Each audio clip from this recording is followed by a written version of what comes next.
Welcome to Star Wars The Clone Wars Download. In this episode, we're going to take a look at Gone with a Trace. My name is Ahsoka.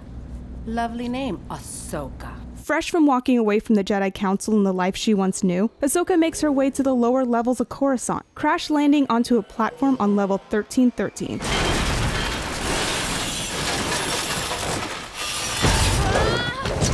Ahsoka is greeted by Trace Martez, a mechanic who agrees to give Ahsoka a place to fix her bike. How's it going down there?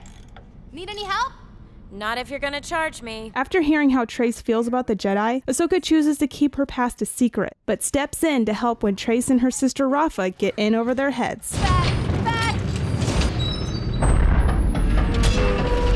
We took a deeper dive into Gone with a Trace with cast and crew. Here's what they had to say. My reaction to the Clone Wars coming back was honestly just disbelief. In fact, I didn't believe it until I was physically in the studio recording the first episode. Even though I get to use my own voice for Ahsoka, I had been doing Rebels Ahsoka for so long, and she was so much older, and truthfully, I spoke in a much lower register in my voice for Rebels. So I had to go back in time and remember, okay, how old is Ahsoka now? I watched a lot of the episodes in season 5, and I tried to get my voice back to that place. It definitely took a couple takes, a couple conversations with Dave Filoni, but eventually we got there. In the beginning of the episode, Ahsoka isn't in the greatest mindset. We need to remember that the Jedi have betrayed Ahsoka. She begins her journey still a little wounded and feeling abandoned. She hasn't really been on her own before, and she doesn't really know if she fits in anywhere after leaving the Jedi Order. There was a sequence where we first see Ahsoka. She's riding in on a speeder bike, but it's a kind of like junky speeder, and she's going into traffic and the speeder starts to malfunction. And I remember struggling so hard to get that right. I had all the classic speeder bike sounds that we usually use, but it just wasn't quite junky enough. So I remembered that Ren Kleiss, who's the sound designer for The Last Jedi, had created these like jalopy skim speeder sounds. And so I found those and I started cutting bits of that in with our original speeder bike sound and then just combining those two layers. Just like finally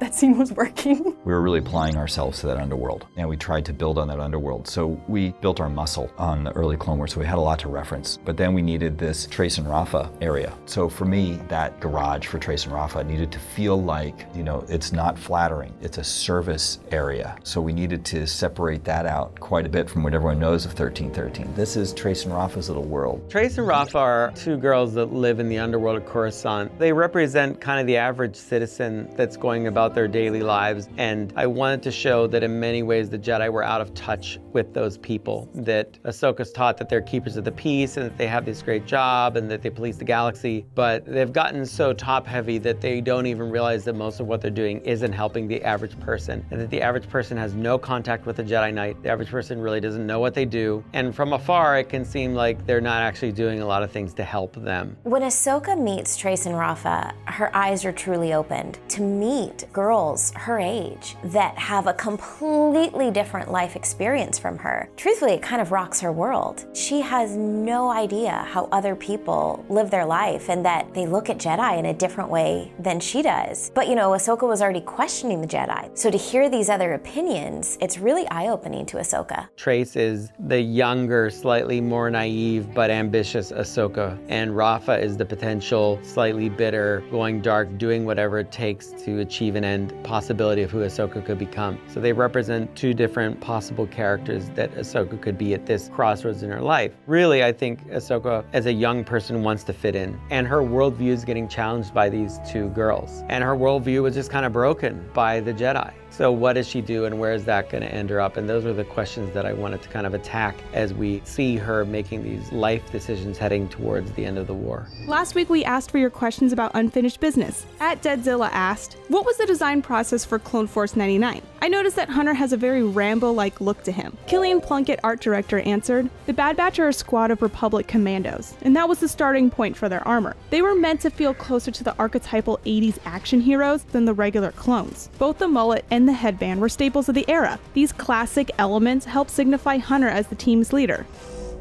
Have any burning questions about Gone with a Trace? Tweet us your questions using the hashtag #CloneWarsDownload, and maybe you'll see your question answered on the show.